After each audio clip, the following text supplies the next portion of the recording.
Ош обласы Карасу районуна караштуу Шарк айыл өкмөтүнүн башчысы Мамажанов Бахадыр Махамажанович 2023 жылдын 6 декабрында Шарк айыл өкмөтүнүн башчысы болуп дайындалдым. Буга чейин Кызылкыштагы айыл өкмөтүнүн башчысы болуп иштеп келдим. Тилекке каршы жылдын мен келгенден бери мына 6 число декабрда келгенден бери жыл жыйынтыкталып, азыркы учурда 2024 жылдын эсебине жаңы иш пландарды түзүп, алдыда бир канча өндүрүштүк багыттагы, анан жаңы жумуш орундарды түзүү багытындагы бир максаттарды алдыбызга койгонбуз. Максаттарыбызды ишке ашырабыз деген ойдобуз. Буюрса мына жаңы 2024 жылдын бюджетин депутаттар менен бекитип алдык. Ошонун эсебинен иншалла мына жакынкы күндөрдө биз негизги Шарк айыл өкмөтү мына Ош шаарынан кире бериштеги айлампа, Фуркат айлампасын жакшыртуу менен азыр иш пландарыбыз түзүлүп, проекттери даярдалды, долбоорлору.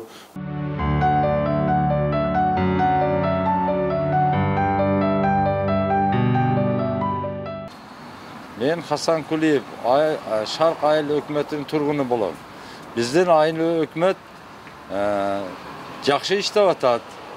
Айылда бардык кранда бериле турган сууларды жеткизип берип атат. Иштеши жакшы. Эми буну буягы Кудай кааласа жакшы иштейт. Эл менен кошо жүрөт. Азыркы учурда мына февралдын 20-сына карай күн өтүп баратат. Жакынкы күндөрдө дыйканчылыктар башталуу алдында турат. Ошого карабай мына жазгы вегетациялык период деп коебуз. Ошол жумуштарды аткаруу боюнча мына жазгы тала иштерин баштоо боюнча дыйкандарга жана ошондой эле адамдарга, жарандарга түшүндүрүү иштерин жүргүзүп, арыктар чабылып, дыйканчылык башталганга биз бир топ шарттарды түзүү алдында элдеринен бир топ жакшы жумуштарды аткарып, түшүндүрүү иштерин жүргүзүп атабыз.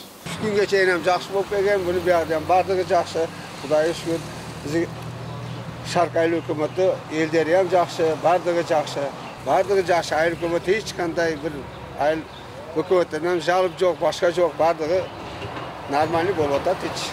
Биз ошол 2024 жылда мына жыл башында дыйкандар менен ички арыктарды кол менен чабуу, техника менен тазалоо иштерин жүргүзүп, жакынкы күндөрдө ашар жол менен мына элге түшүндүрүү иштерин жүргүзүп, азыркы күндө ошого даярдык көрүлүүдө.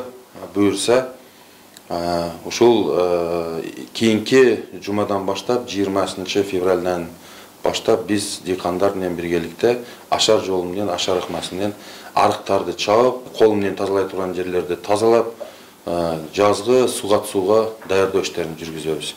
Билим берүү тармагы боюнча биз азыр бир топ шарттарды мына иш пландарыбызда бекитилип, 2023 жылдын жыйынтыгы менен биз отчетторду берип өттүк. Мектептер толук китеп менен, интернет байланыш менен, интерактивный доска менен жада калса, азыркы заманбап акыркы мындай коңгуроолор менен ошол мамлекеттик символдор, гимн ырдоочу звонокторду койдуруп, балдарыбызга бир топ шарттарды түзүп атабыз. Ого карабай биз мугалимдерден дагы ошону өтүнүш катары суранып атабыз. Балдардын билим сапатын жогорулатуу боюнча жакшы иштерди жүргүзүүнү алдыбызга максат кылып койдук. Буюрса, ушул жылы 51%дан кем эмес ойлорубуз бар.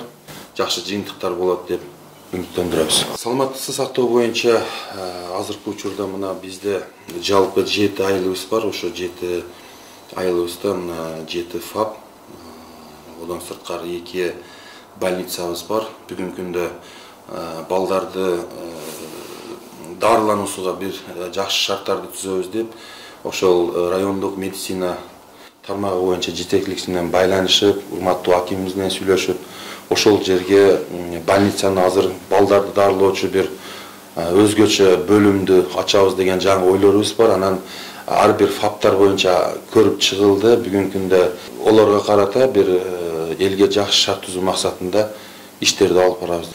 Негизинен медресе жана Таштак айылдарында өзгөчө ошо таза суу маселеси тартыш болгонуна байланыштуу элдин негизги көйгөйү болгон таза суу программасын иштеп чыгып, азыр Евразиялык өнүктүрүү банкы тарабынан каржылана турган 14 миллион долларлык проект ишке ашууда. Ошол буюрса ушул 24 жылдын 2 кварталынын башынан баштап каражат иштери башталат деген иш пландар турат.